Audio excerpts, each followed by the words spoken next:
12वें शिशुकाल में BA पाठ था हिंदी साहित्य के अंतर्गत हम पढ़ रहे थे आधुनिक काव्य। आधुनिक काव्य में हम पढ़ रहे थे प्रथम इकाई संभव जगदीश गुप्त द्वारा रचित। आज 1 फरवरी हुई है। देखो समय व्यतीत होता जा रहा है, जनवरी का महीना कैसे निकल गया पता ही नहीं चला। समय की रफ्तार है जा रही है, इसी प्रकार समय जो इसको सार्थक लगाना है। हम जो संभोग है इसमें काफी दिन हो गए, कल उसको पूर्ण करने का प्रयास करेंगे। आज तो नहीं हो पाएगा, कल पूर्ण करने का प्रयास करेंगे। हम पढ़ रहे हैं प्रतिपक्ष। संभोग और रामचंद्र जी का वार्तालाप है। यहाँ पे संभोग और रामचंद्र जी का वार्तालाप में यहाँ समता की बात कह रहे हैं संभोग। तो चलिए क्या कहता है संभोग, उसके बारे में हम सुनें। तो हमने यहाँ तक छोड़ा था कि मैं समझता था तुम्हें करुणा की मूर्ति, मैं समझता था तुम्हें निष्पक्ष करुणा की मूर्ति, पर मैं पाई तुम्हें मेरी कृष्णा की पूर्ति। आप मेरी कृष्णा की पूर्ति नहीं कर पाए, इसलिए मेरा वध बिना सोचे समझे आपने मेरा वध कर दिया। वध का कहते हैं डंक ऐसा है जो चेतना है उसको निश्चेत कर देती है, चेतना नहीं ले पाती। तो वध पर भी संभोग ने वर्णन किया कि वध जो निंदनीय है। तो कवि ने क्या बताया है, देखो कि समय बीता हो गई, घटना पुरानी, जानता था मैं किसी को नहीं, हर देर तुम्हें खोलता हूँ राम, अब नहीं मृत्यु का भय, सच बोलता हूँ राम। तो इसमें राम के आगे वन नीति का वर्णन करते हुए संभोग कह रहा है कि तो बताया आगे सुनो क्या कहते हैं। समय बीता हो गई, घटना पुरानी, मैं जानता था किसी न जाने। यहाँ पे संभोग के जब वध हो जाने के बाद में राम को जो बात बताता है, आश्चर्यजनक बात कहता है, उसके बारे में बताया कि आपने वध किया गया। आपको हम कहते हैं सृष्टि क्या करता। तो मेरा जो वध हुआ वो किस प्रकार से मेरे को ऋषि मुनि माना गया, किस प्रकार से मैं ऋषि नहीं था लेकिन मेरे को माना गया। मैं तो उन साधुओं की कुटिया को बुहाते मेरे हाथ घिस गए थे और वो अपने पैरों से प्रहार से मेरे को मारते थे। जब उनके पैर मेरे तन को छूते थे तो मैं अपने आप को बड़ा भाग्यशाली से मानता था कि इनके पैरों से मेरे क्या हुआ है, संघर्ष हुआ है। अब आगे तो क्या बताया कि एक दिन क्या हुआ कि एक ऋषि था जो शिव का भगत था, मेरे साथ बड़ा स्नेह रखता था, मेरे सिर पे हाथ फेरता था। मेरे को बड़े ही आनंद की, एक नए आनंद की तृप्ति होती थी। तो एक समय ऐसा आया, वो भी भाग्य में मेरा सुख थोड़े दिन के लिए था कि वन के दस्युओं ने यानी डाकुओं ने हमला कर दिया। मैं सिर से क्या था, कमजोर था, मेरा जो ऋषि था मुनि था वो भी कमजोर था। मेरे को पेड़ के नीचे बांध दिया गया और बांध देने के बाद में कहते नीचे आग जला दी और ये ख्याति पैदा हो गई आसपास में कि संभोग तपस्या कर रहा है। देखो जब मेरे को इतनी पीड़ा हुई, लेकिन जब लोगों में ये भावना हुई, लोग मेरे दर्शन के लिए आते तो कहते राम मुझको नहीं मिला सम्मान, मेरे को कभी मान सम्मान नहीं मिला, इसलिए मेरी पीड़ा को भूल जाता क्यों। जब वो मेरे आते मान सम्मान के लिए फूल लाते, फल लाते, वो चढ़ाते और बुझती आग को देखकर और जला देते। मैं ऊपर लटका हुआ, नीचे से आग जला रहे हैं लोग और वो तो अपने इच्छाओं को लेके आते हैं, वो नीचे आग जला देते। मैं ये क्योंकि मेरे को कभी सम्मान नहीं मिला तो पूज्य के कुल में जिंदगी भर रहा अनजान, ऐसा मेरे को समाज में कभी मान सम्मान नहीं मिला, इसलिए इससे अज्ञात ही रहा। अब जब वो आते तो मैं श्रद्धा भक्ति मेरे पास जब आते तो क्या बताते, सच बताता हूँ कि राम कहते वो जब आते हैं तो कहते हैं निज हृदय का सत्य तुमको खोलता हूँ राम। आज जो वास्तविकता बात है वो आपको बता रहा हूँ। तो क्या कहते हैं कि बिना मुझको दी अवसर, बिना समझे बात वध किया मुझको यही बड़ा आघात। आपने बिना सोचे समझे ही मेरा वध कर दिया, ये मेरे मन को बड़ा आघात लगा है। आगे क्या बताया है, भगत बनकर ले ना पाया तुम्हारी ओर, भगत बनकर ले ना पाया तुम्हारी ओर, खड़क लगा मन लगी ये चोट में दिया, लेकिन आपकी तलवार ने मेरे को मान सम्मान छूट दिया है, मेरे धड़ से मेरे शीश को क्या किया है, अलग किया है। मैं समझता था तुम्हें निष्पक्ष करुणा की मूर्ति, देखो एक एक शब्द बड़ी गहराई के साथ है। मैं समझता था तुम्हें निष्पक्ष करुणा की मूर्ति, पर न पाए तुम्हें मेरी तृष्णा की पूर्ति, मेरी तृष्णा की पूर्ति आप नहीं कर पाए। और क्या बताते हैं, हो चुका देह अब मेरा, हो चुका देह मुक्त मेरा, प्रेत कह रहा है तुझको अज्ञा का संकेत। अब आपको एक संकेत कह रहा है, क्योंकि मेरा तन से क्या हो चुका है, तन से मेरे जो प्राण है वो निकल चुके हैं, मेरा प्रेत बाहर आ चुका है।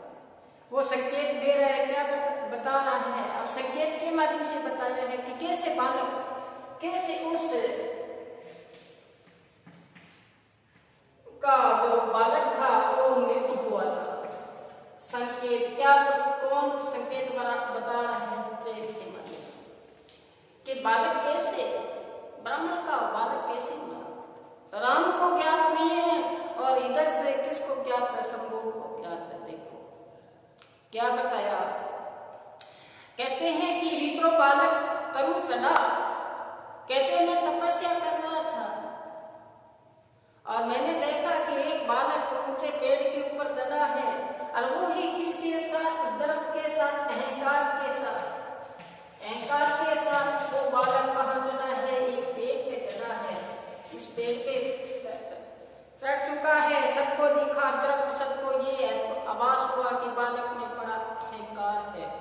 तो डाल में यम पास लिपटा हुआ था सर्प, आगे उनका मृत्यु का देवता यमराज रूपी सर्प लिपटा हुआ था उस पेड़ पे। और क्या बताया, डस गया सहसा उसे जीव ही चुपचाप, जो अचेत गिरा मिला किसी का श्राप। वो सर्प जो पेड़ पे लिपटा हुआ था, अहंकार से बालक उस पेड़ पे चढ़ा, तो वो सर्प उसको डस लिया। वो अचेत होकर बालक उस धरा पर नीचे गिरा है। लोगों ने समझ लिया श्राप लग गया ऋषि का। किसका श्राप, शंभु का। हुई ना विडंबना की बात, ऋषि तब थोड़ी कर रहा है, वो तो अपनी वेदना, अपनी पीड़ा को झेल रहा है। वहां पे शंभु ऋषि तो अपनी पीड़ा को झेल रहे हैं, क्योंकि नीचे से अग्नि जला रही है और ऊपर बंधा हुआ पूरा शंभु का लोग आते हैं मान सम्मान के लिए, और उसको क्या चढ़ाते हैं, फल फूल चढ़ाते हैं, लेकिन वो भी खुश हो जाते हैं, क्योंकि वो कहते राम मुझको नहीं मिला सम्मान, कभी सम्मान नहीं मिला, मान सम्मान आदर मिले ही नहीं। इस धरा पे आया जरूर हूँ मैं, एक सदैव एक क्या रहा, लोगों की आंखों की किरकिरी रहा, लोग मुझे पास में फटकड़े नहीं देते थे। जो ऋषि मुनि थे मेरे हाथ घिस गए, उन्होंने मेरे पास में नहीं फटकने दिया, और मैं कभी उद्दंड हो जाता जब ये ऐसा व्यवहार करते, वो सामूहिक लातों को जोड़कर मेरे दिल मारते। देखो तो क्या बताए हैं, बालक कैसे मेरा, राम को संकेत के माध्यम से बता रहे हैं यहाँ शंभु। अब वो शंभु बता रहे हैं, शंभु की जो आत्मा है वो बता रही है, क्योंकि शंभु तो अब क्या है, सिर्फ धड़ है, वो शीश है, वो धड़ से अलग है, पड़ा हुआ, अंदर से प्रेत निकला हुआ है, वो संकेत कर रहे हैं अयोध्या की। अब कहते हैं राम आप सोचो अयोध्या, ये और चलो उनसे बात करते हैं। संकेत करता हूँ कि ब्राह्मण का बेटा कैसे मरा। ब्राह्मण का बेटा उस पेड़ पर चढ़ता है, कारवश ऊपर से यमराज रूपी सब उस पे लिपटा हुआ है। जैसे ही वो पेड़ पे चढ़ता, ऊंची चोटी पे चढ़ने का प्रयास करता है, वो उसको डस लेता है। तो कहते हैं वो अचेत होकर धरा पर गिरता है। असलोग ऐसा होता है कि लोग कहते हैं ऋषि का क्या लगा, श्राप। तो क्या बताए हैं, लिपटा होता सर्प डस गया सहसा उसे, जीव चुपचाप लगा जैसे किसी का सांप। अब देखो मित्र ले आए उसे देह जो जो थाम, देखती मत गया परिवार में को है राम। जैसे उनके मित्र मंडली वहां थी उस लटक मन में, वो बालक के साथ, वो सभी उसको घर में ले आए। लाते ही घर में को है राम मच गया कि ब्राह्मण का बेटा अकाल मृत्यु को प्राप्त हुआ। घर में हाहाकार मचा, विष लगा चढ़ने, जैसे जैसे सर्प का प्रभाव ज्यादा होने लगा, उस विष का प्रभाव चढ़ना, तो उसकी देह है वो काली पड़ने लगी। तो क्या बताते हैं, लगी कुछ सह पड़नी दे, और पिता को हो गया विष दंश का संदेश। उस ब्राह्मण, उस पिता को ऐसा लगा कि विष का किसने इसको डस लिया है, विष्णु सर्प ने इसको डस लिया है। आगे मंत्र तंत्र समेत सब उपचार करके जब हो गया हार रात के चौथे पहले ब्राह्मण ने घर पे इलाज किया, मंत्रों से उच्चारण किया, मंत्रों का उच्चारण किया, तंत्र से किया, लेकिन सब उपचार क्या हो गए, व्यर्थ हो गए। व्यर्थ हो जाने के बाद में कहते हैं रात्रि के तीसरे पहर जहां आपके दरबार में उनको लाया गया ब्राह्मण के द्वारा, कहते हैं शांत माहौल, वहां पर शंखनाद हो रहा था, चारों तरफ से सहनाइयां बज रही थी, ऐसा आपका राम का दरबार था। और ऐसे में बाहें फेंकता हुआ शिखा को खोले हुए ब्राह्मण क्या दे रहा था, श्राप दे रहा था। अब ये संकेत के माध्यम से यहाँ राम को अवगत करवा रहे हैं, सबको ध्यान से सुनना। तो क्या कहते हैं, रात के चौथे पहले उसको लिए गिर पर जा पहुंचा आपके द्वार और शुभ तथा शुभ शोक में इतना देने लगा दोष, कहते आपको दोष देने लगा कि हुई मृत्यु अकाल उसकी छा गया, आकुल प्रजा में रोष, सभी प्रजा सोचने लगी कि बेटा सोचने लगा कि ऐसा अकाल मृत्यु का संकेत होता है तो एक महाविपत्ति आने का संकेत देती है। दूसरा कहते हैं ये भाग्य के अधीन है। कोई कैसे ही कहते हैं राम के दरबार में बैठी सभा, तो कहते हैं कि प्रजा ने व्याकुलता बेचैनी छाई कि ब्राह्मण का बेटा अकाल मृत्यु को प्राप्त हुआ है। तो क्या बताया, राम तो जानते आगे घटी जो बात, शंभू कहते मैं बताता हूँ, राम आपको पता नहीं है क्या घटी आगे बात। कहते हैं जी उठी मृतक देह कैसे न होगा होशियार तुम्हें ज्ञात। देखो फिर बड़ी बात कहते हैं ब्राह्मण का बेटा पहले क्या था, मृत था, अब क्या हो गया, जीवित हो चुका है।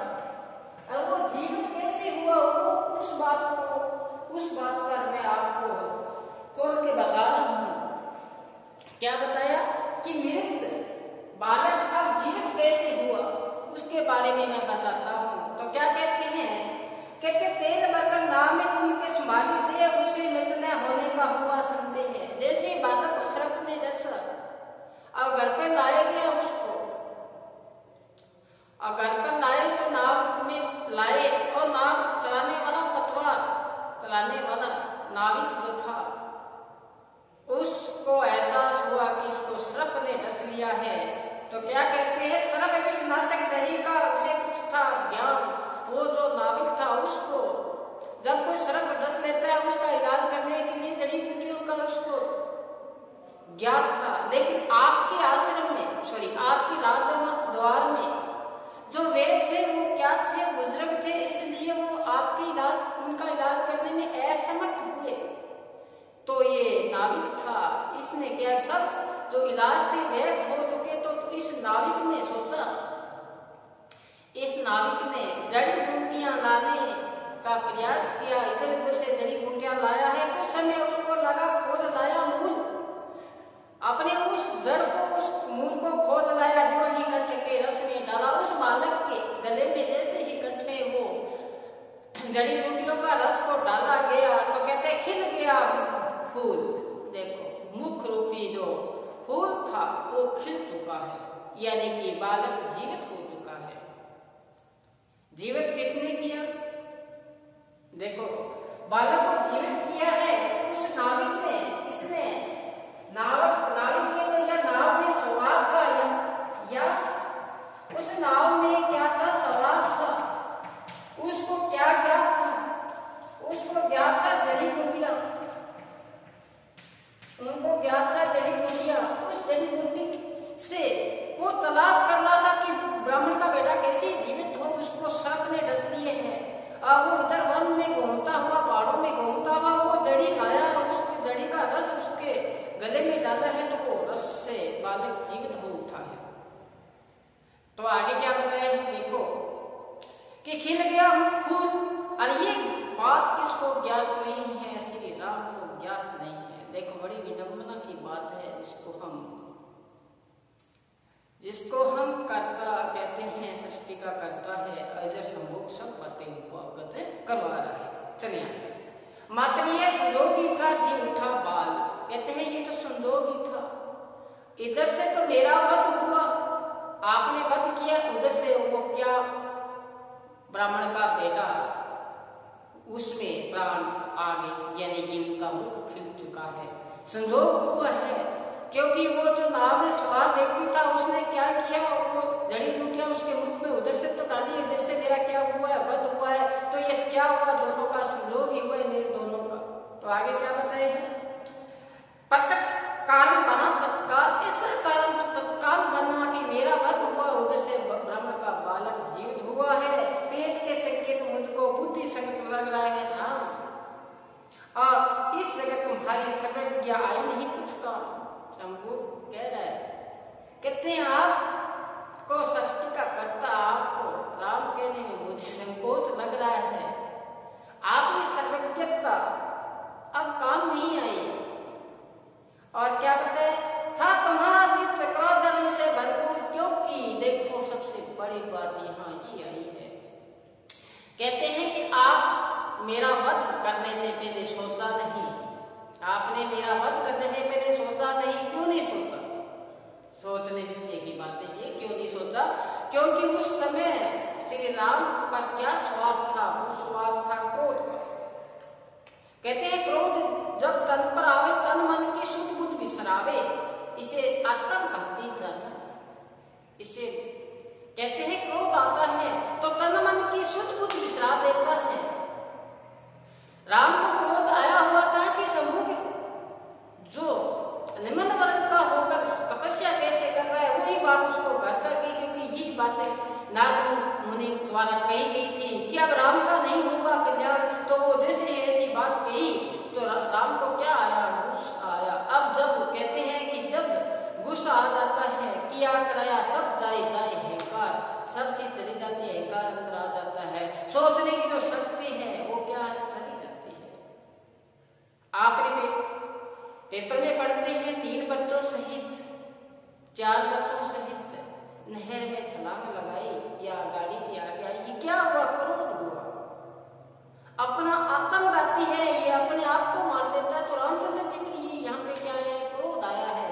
तो कहते तुम्हारा चित्त क्रोधावेश में भरपूर, बासित हो मैं पाया तुमसे दूर, इसलिए तुम्हें आभास नहीं हुआ इस बात का कि ब्राह्मण का बेटा मेरे तपस्या करने से नहीं, ये सर्प दस के प्रभाव से मृत्यु हुआ था, उसका इलाज हुआ, वो जीवित हुआ। देखो आगे देखता हूं, अब अचानक जानकर यह भेद हो रहा हृदय को अतिशय तुम्हारा खेद। ये बात जब मैं सोचता हूँ तो मेरे शंभु कहते हैं मेरे को बड़ा दुख होता है राम, आपके बारे में ये बात सोचता हूँ कि आपको ये बात ज्ञात नहीं थी, इसलिए मुझे बड़ा दुख होता है। अब करो मत वेट अपना हेतु पश्चाताप। कहते हैं कि जो आपको मैंने बातें बताई है इसलिए आपके दुख न हो, आप पश्चाताप नहीं करें। क्या नहीं करें, पश्चाताप नहीं करें। तो क्या होता है, क्या सुनना कि अब मत करो व्यर्थ उसके हेतु पश्चाताप, त्रुटि अनजान में जो नहीं है वह पाप। कि अनजाने में कोई ऐसी बात हो जाए तो कहते हैं पाप नहीं लगता, अनजाने में ऐसी कोई बात हो जाती है तो कहते हैं पाप नहीं लगता। ये संभोग यहाँ उपदेश दे रहे हैं श्री राम को, कहते हैं कि मन में पश्चाताप मत करो कि मैंने ऐसा करके संभोग का वध कर दिया। आपने तो अंदर में किया है और अंदर में किया हुआ कार्य कहते हैं पाप नहीं लगता। तो आगे क्या बताते हैं, आगे कहते हैं पाप अपने मनुष्य के ही कर्म के आयाम नीति रचती है।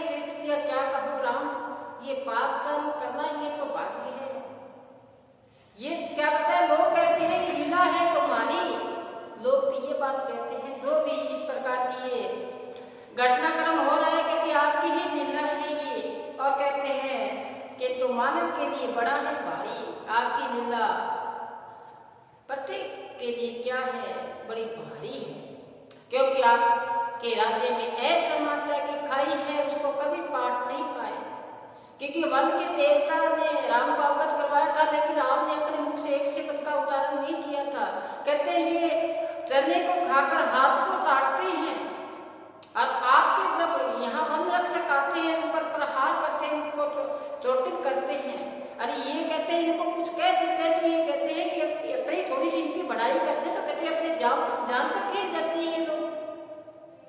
लेकिन आपकी जो सुख सुविधाएं थी वो योजन तक पहुंची, लेकिन वन प्रदेश में नहीं पहुंची। वो तो वन देवता की बात थी।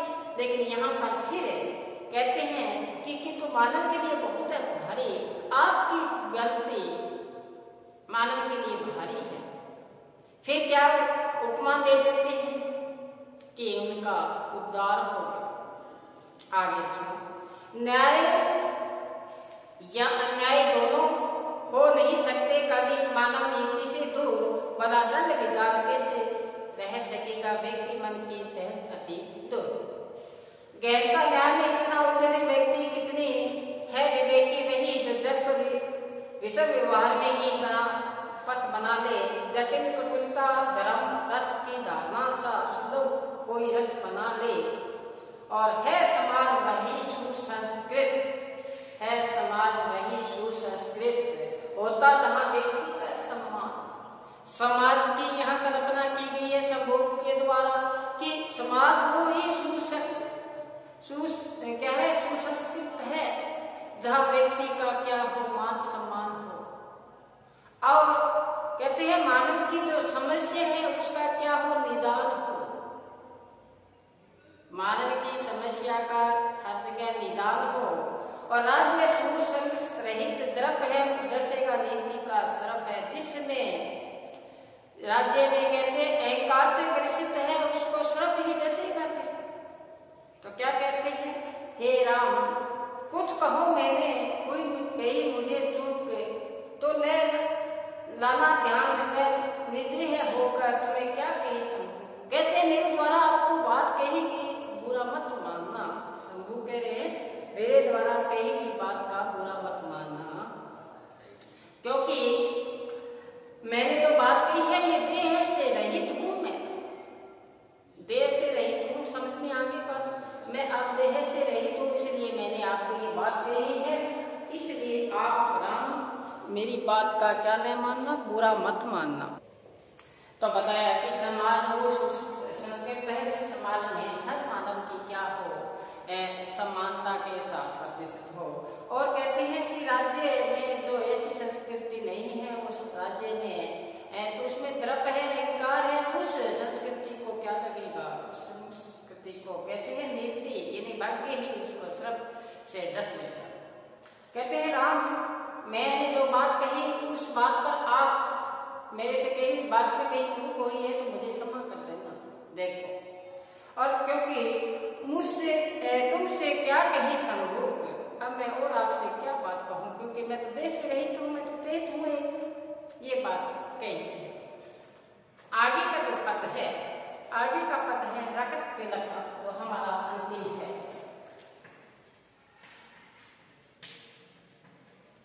रकत तिलक जो हम कल अध्ययन करेंगे, कल अध्ययन करेंगे।